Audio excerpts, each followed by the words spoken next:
ಇವತ್ತು ನಾವು ಕೊಟ್ಟಿಯೂರಿಗೆ ಹೋಗ್ತಾ ಇದ್ದೀವಿ. ಕೊಟ್ಟಿಯೂರಿಗೆ ನಾವು ವಯನಾಡ್ ಕಡೆಯಿಂದ ಹೋಗ್ತಾ ಇದ್ದೀವಿ. ಸೊ ಆಲ್ಮೋಸ್ಟ್ ವಯನಾಡಿಂದ 60 ಕಿಲೋಮೀಟರ್ ಆಗುತ್ತೆ ಕೊಟ್ಟಿಯೂರಿಗೆ.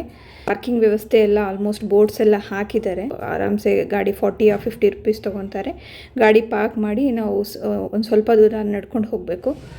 ಸ್ಟಾರ್ಟ್ ಮಾಡಿದ್ವಿ. ಅಲ್ಲಿಂದ ಒಂದು ಬ್ರಿಡ್ಜ್ ಸಿಗುತ್ತೆ ಮತ್ತು ಒಂದು ಸ್ವಲ್ಪ ಕಾಲ್ದಾರಿ ಸಿಗುತ್ತೆ. ಜಾಸ್ತಿ ದೂರ ಏನು ನಡೆಯೋಂಗಿಲ್ಲ. ಒಂದು 10-15 ಮಿನಿಟ್ಸ್ ನಡ್ಕೊಂಡು ಹೋದರೆ ಸಾಕು. ನಡ್ಕೊಂಡು ಹೋದ್ಮೇಲೆ ಸ್ವಲ್ಪ ಕ್ಯೂ ಇರುತ್ತೆ. ಮೇ ಬಿ ನಾವು ಹೋಗಿದ್ದು ಅರೌಂಡ್ 2 o'clock ಹಾಗೆ.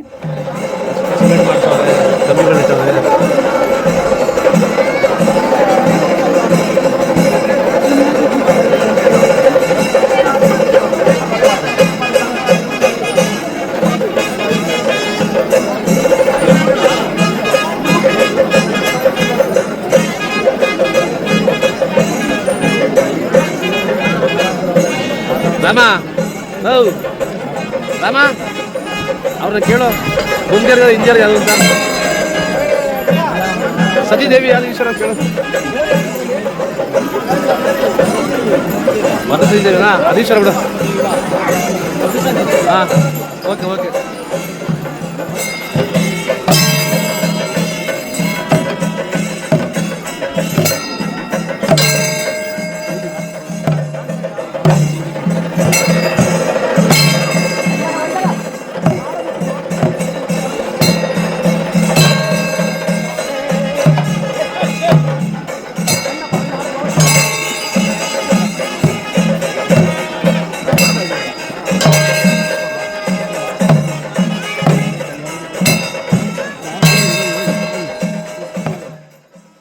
ಆನೆಗಳು ಪ್ರದಕ್ಷಿಣೆ ಹಾಕ್ತಾ ಇತ್ತು ದೇವಸ್ಥಾನದ ಸುತ್ತ. ಸೊ ಅದಕ್ಕೆ ದರ್ಶನಕ್ಕೆ ಯಾರನ್ನೂ ಬಿಟ್ಟಿರಲಿಲ್ಲ. ನಾವು ಜಸ್ಟ್ ವೆಯ್ಟ್ ಮಾಡ್ತಾ ಇದ್ವಿ. ಒಂದು 2 ರೌಂಡ್ ಹಾಕಿ ಅದೇನೇನೋ ಅದು ಗೊತ್ತಿಲ್ಲ ಏನು ಪೂಜೆ ಅಂತ ಹೇಳಿ ಆ ಪೂಜೆ ಎಲ್ಲ ಮುಗಿಸಿದ ಮೇಲೆ ನಮಗೆ ದೇವರ ದರ್ಶನ ಮಾಡೋಕ್ಕೆ ಬಿಟ್ಟರು. ಆಲ್ಮೋಸ್ಟ್ 1 ಅವರಲ್ಲೆಲ್ಲ ಆಗೋಯ್ತು. ತುಂಬ ಏನು ಕ್ರೌಡ್ ಇರಲಿಲ್ಲ. ಆ್ಯಕ್ಚುಲಿ ಕೊಟ್ಟಿಯೂರ್ಗೆ ಹೋಗೋ ಪ್ಲ್ಯಾನ್ ಇರಲಿಲ್ಲ ನಮ್ಮದು. ಇವಾಗ ಮೇಯಿಂದ ಜೂನಲ್ಲಿ ಫ್ಯೂ ಡೇಸ್ಗೆ ಓಪನ್ ಇರುತ್ತೆ ಅಂತ ರೀಲ್ಸಲ್ಲಿ ನೋಡಿದ್ವಿ.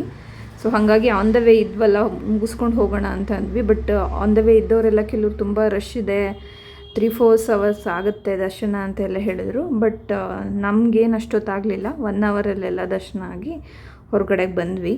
ಮೇ ಬಿ ಆಫ್ಟರ್ನೂನ್ ಹೋಗಿದ್ದಕ್ಕೆ ನಮ್ಗೆ ಅಷ್ಟೊಂದು ಕ್ರೌಡ್ ಅನಿಸಿಲ್ಲ ಅನಿಸುತ್ತೆ. ಮತ್ತು ನಾವು ವೀಕೆಂಡು ಎಲ್ಲ ಹೋಗಿದ್ದು, ವೀಕ್ ಡೇಸಲ್ಲಿ. ಸೊ ಹಾಗಾಗಿ 1 ಅವರಲ್ಲೇ ದರ್ಶನ ಆಯಿತು. ಬಟ್ ಫೆಸಿಲಿಟೀಸ್ ಎಲ್ಲ ಚೆನ್ನಾಗಿದೆ, ಹೋಗಿ ಬರ್ಬೋದು.